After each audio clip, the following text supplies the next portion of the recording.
Satu minggu, satu hadis. Assalamualaikum warahmatullahi wabarakatuh. Saya Komander Wan Nur Humaimah binti Wan Muhammad Muqayyid. Dalam siri Satu Minggu Satu Hadis hari ini, saya akan membincangkan sebuah hadis yang sangat istimewa tentang bagaimana senyuman itu sendiri adalah satu bentuk sedekah. Rasulullah SAW pernah bersabda dalam sebuah hadis yang diriwayatkan oleh Imam Tirmizi, tabassumuka fi wajhi akhika laka sadaqah, yang bermaksud senyummu di depan saudaramu adalah sedekah bagimu. Hadis riwayat Tirmizi. Hadis ini mengajarkan kepada kita bahawa senyuman bukan sekadar ekspresi wajah, tetapi juga satu amalan yang bernilai di sisi Allah. Seringkali kita menganggap sedekah hanya dalam bentuk harta atau bantuan fizikal, tetapi sebenarnya sesuatu yang semudah senyuman juga dikira sebagai sedekah. Kenapa senyuman dikatakan sebagai sedekah? Kerana ia memberi manfaat bukan sahaja kepada diri kita, tetapi juga kepada orang yang lain.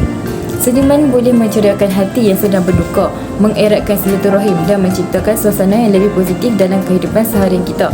Kadang-kadang satu senyuman yang ikhlas sudah cukup untuk mengubah hati seseorang menjadi lebih baik. Bayangkan ketika kita bertemu dengan seseorang yang sedang bersedih, lalu kita memberikan senyuman yang tulus. Secara tidak langsung kita sedang menyebarkan kegembiraan dan kasih sayang. Begitu juga dalam kehidupan seharian.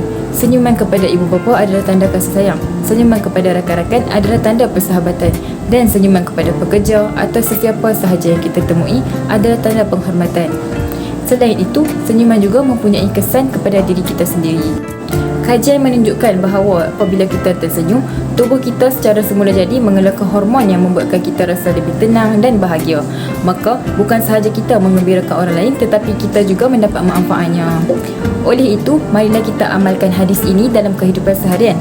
Mulakan hari kita dengan senyuman, kerana ia bukan sahaja memberi kebahagiaan kepada orang lain, tetapi juga mendekatkan kita kepada Allah dengan mendapat pahala bersedekah. Semoga hadis ini menjadi peringatan untuk kita semua bahawa kebaikan tidak semestinya datang dalam bentuk yang besar. Kadang-kadang ia hanya sekecil sebuah senyuman. Assalamualaikum warahmatullahi wabarakatuh.